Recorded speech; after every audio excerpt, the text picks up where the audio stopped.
Assalamualaikum warahmatullahi wabarakatuh. Bertemu kembali pada materi hari ini. Kita akan membahas tentang metode pemeriksaan ektoparasit pada udang. Jadi udang sebagai komoditas biota akuatik juga perlu dilakukan pemeriksaan ektoparasit. Hal ini dilakukan untuk mengetahui status kesehatan dari udang sebagai komoditas budidaya yang bernilai tinggi. Pertama, kita mulai dengan mengetahui tujuan dari pengamatan ektoparasit udang. Pertama adalah kita bisa mengetahui jenis ektoparasit apa saja yang menginvestasi udang.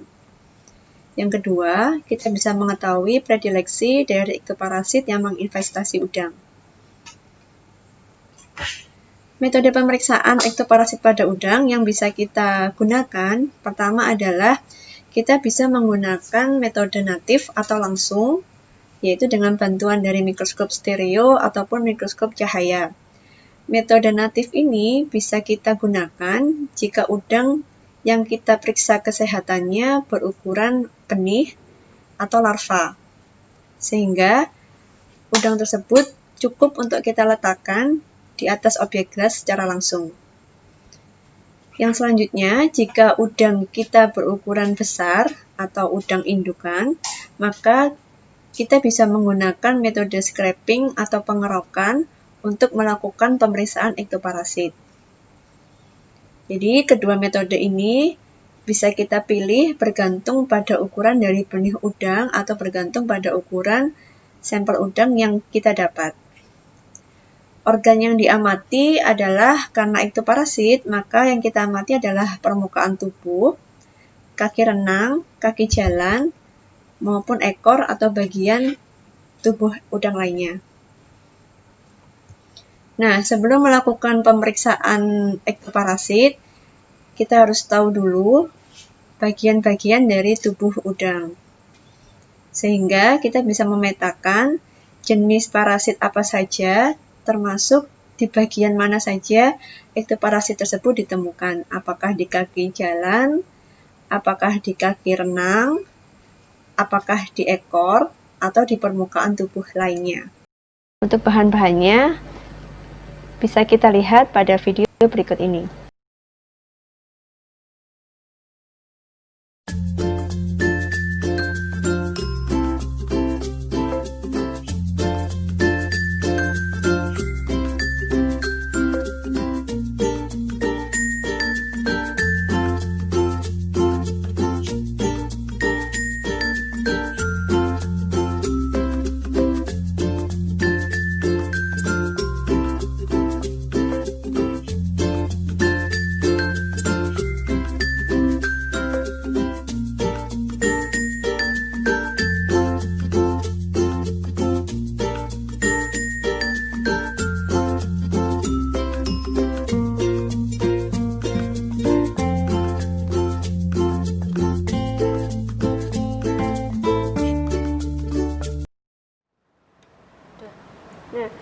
Untuk materi kali ini kita akan melakukan pemeriksaan ektoparasit pada udang.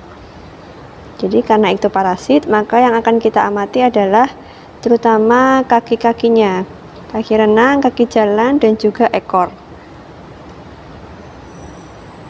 Ini adalah udang yang kita akan gunakan untuk pemeriksaan. Udang sudah dalam keadaan mati, kita bisa potong. Saya ambil contoh adalah kakinya. Jadi kenapa kaki ataupun ekor?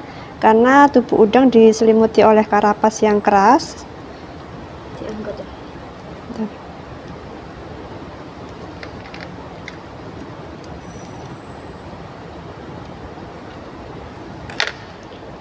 Saya ambil contoh dari kakinya untuk melakukan pemeriksaan ektoparasit.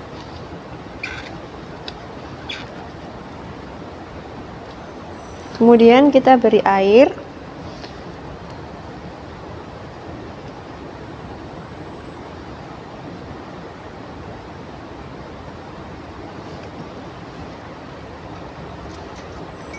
Kita tutup dengan cover glass. Kalau dirasa ukuran kakinya terlalu besar, kita bisa menggunakan objek glass cembung. Jadi akan lebih memudahkan kita untuk melakukan pengamatan. Nah, kita tutup dengan cover glass setelah kita tetesi air, kemudian kita amati di bawah mikroskop. Kalau udangnya berupa udang benih, kita bisa langsung melakukan pengamatan di atas objek glass. Jadi benih udang langsung diletakkan di atas objek glass. Kemudian kita amati pertama dengan perbesaran 40 dulu, apakah memungkinkan untuk mendapatkan gambaran dari parasitnya.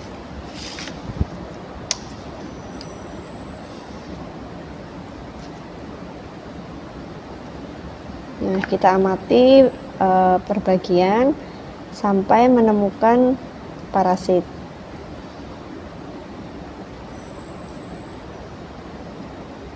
Ketika dirasa kita sudah menemukan parasit, kita bisa melihat lebih detail dengan cara memperbesar perbesaran pada tingkat 100. Tidak perlu khawatir karena kita sudah menutup spesimen dengan cover glass. Nah, dengan perbesaran 100 kita amati sampai dapat melihat morfologi dari parasit yang ada pada udang.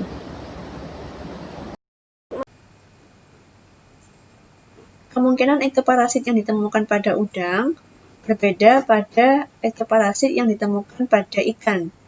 Jadi dari berbagai macam kasus yang telah dilaporkan, 3 jenis ektoparasit yang sering ditemukan pada udang antara lain adalah Zootamnium, Vorticella, dan juga Epistelis. Silakan untuk bisa dilihat pada channel YouTube sesuai dengan link yang telah saya tuliskan pada slide berikut.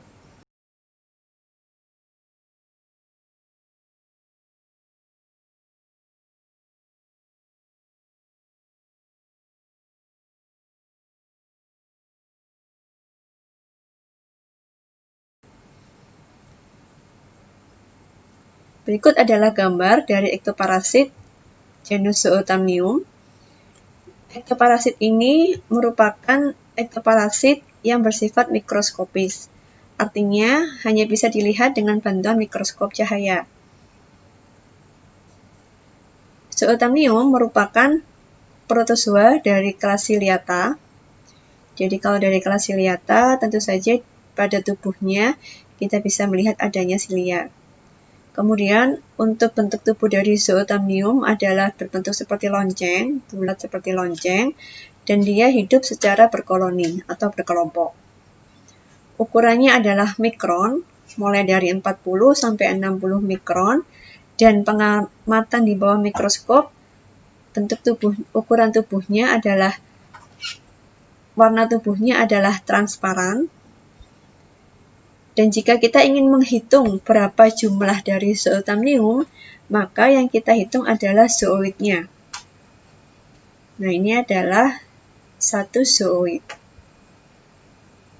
Jika sifatnya berkoloni, maka tentu saja dia akan hidup secara berkelompok atau terdiri dari berbagai zooid. Nah, Zootamnium menginvestasi tubuh udang atau menempel pada tubuh udang dengan menggunakan tangkai. Jadi bagian tangkai akan menancap pada tubuh udang, kemudian tangkai tersebut akan bercabang membentuk banyak zooid.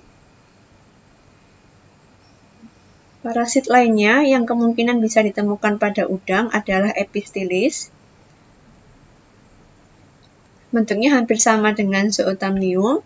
Epistelis juga merupakan protozoa Ciliata. Dia juga memiliki tangkai yang bercabang.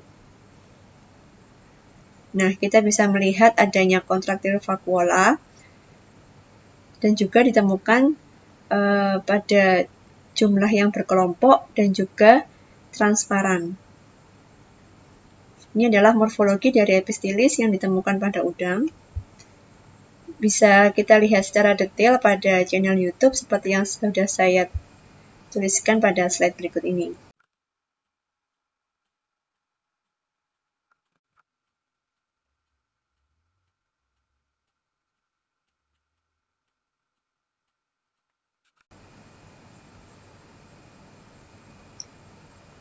Nah, jenis ektoparasit lainnya dari kelompok Protozoa ciliata yang kemungkinan ditemukan pada udang adalah dari Vorticella. Berbeda dengan Zoothamium dan Epistelis, pada Vorticella hanya ditemukan secara soliter atau sendiri, tidak berkelompok. Jadi satu batang yang menempel pada tubuh udang tidak ditemukan dalam keadaan bercabang. Kemudian, Protozoa ciliata dicirikan dengan adanya silia. Kemudian kita juga bisa melihat adanya kontraktil vakuola. Bentuk tubuhnya juga seperti lonceng. Nah, Vorticella ini sering disebut dengan istilah peritrits atau silia yang terkonsentrasi pada area mulut. Jadi ditemukan silia yang terkonsentrasi pada area mulut sehingga kelompok parasit ini sering disebut dengan istilah peritrits. Silia ini hanya ditemukan pada sekitar mulut tapi tidak pada seluruh tubuh.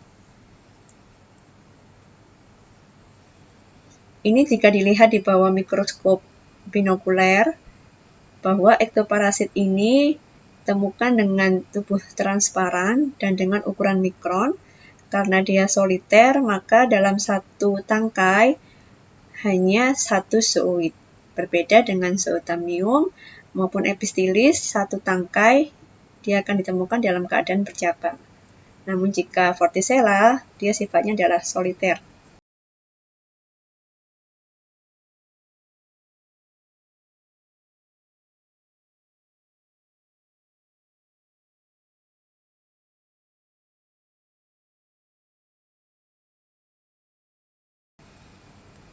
Nah, demikian penjelasan tentang ektoparasit pada udang. Semoga bermanfaat ya.